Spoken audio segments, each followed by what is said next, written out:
Hello and welcome to today's Sunday session. Today we're going to look at a fabulous formula called SUMIF. And if you joined me for the previous sessions that looked at COUNTIF, this will be quite common and quite simple for you to pick up. They work in a very similar way. But this time, instead of counting the number of entries, it's going to sum them together. So let's have a look. First of all, we need to build upon the basic sum formula. And the sum formula works is that it's going to sum together, it's going to add together this range.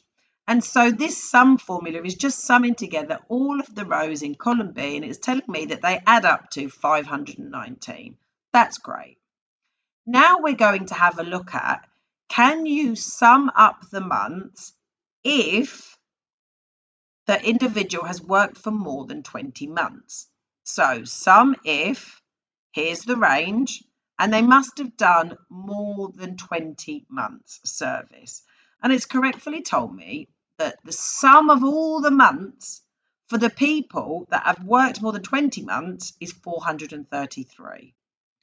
So let's do that now if they are more than 20 months or equal to 20 months. So we can copy the formula out, but we need to make a slight change to it. So equals SUMIF, and that doesn't need to be written in capital letters. You then say the range. What range do you want me to sum? And I say I want you to sum this column B. And now it says, what's the criteria? So what conditions have I got to meet? Well, they've got to be bigger than or equal to 20 months. I close my speech mark, I close my bracket, and let's see what it does. It says 473. And the reason it's doing that is because we've got two entrants here. They're exactly 20. So they're not more than 20. So it didn't include them in here. But it has included them here because we said if it's more than or equal to 20, then it's done it. Okay, so now we're going to have a look at another parameter that we can use with SUMIF. And how about I want you to have a look at one column, but bring me back the answers from another column. And so that's what you can see we've built here. So here the formula says SUMIF in the range of A3 to A17, the answer is 2021.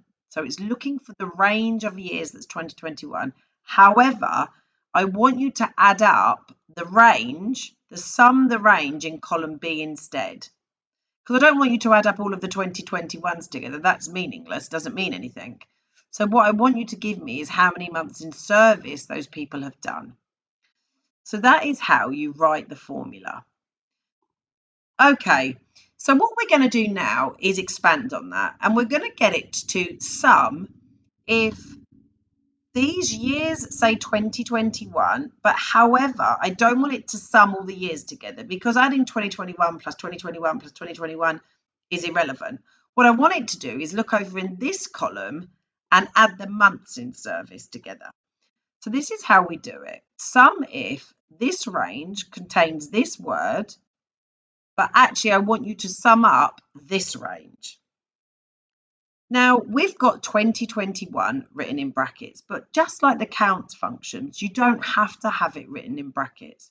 You can get it to point to a cell where the information is typed. So these might be header rows, for example. So let's build that together now. And we're saying SUMIF in this range, you find the word 2021. If you do, I want you to sum up this range. We then close our bracket and it says the answer is 331. So it's brought us back the same answer, which of course is correct, but rather than using speech marks, we just pointed to a row instead. So if I now say, don't look at M22, look at N22, it's now doing exactly the same range for any that are in the year 2022. And now if I change it and say, well, look for this header, It's going to say none because we haven't actually got any that are in the year 2023. So that's another little helpful tip. So let's do that together now for a practice where the year is 2022 equals SUMIF. I want you to look in here, and this time I want you to look for 2022. Now we could click on this cell or we could put it in speech marks. The choice is ours. When you find those answers, I want you to sum the months in service. Close my bracket, press enter, and it's told me it's 188. I hope you found that helpful, and I look forward to seeing you on the next Sunday session.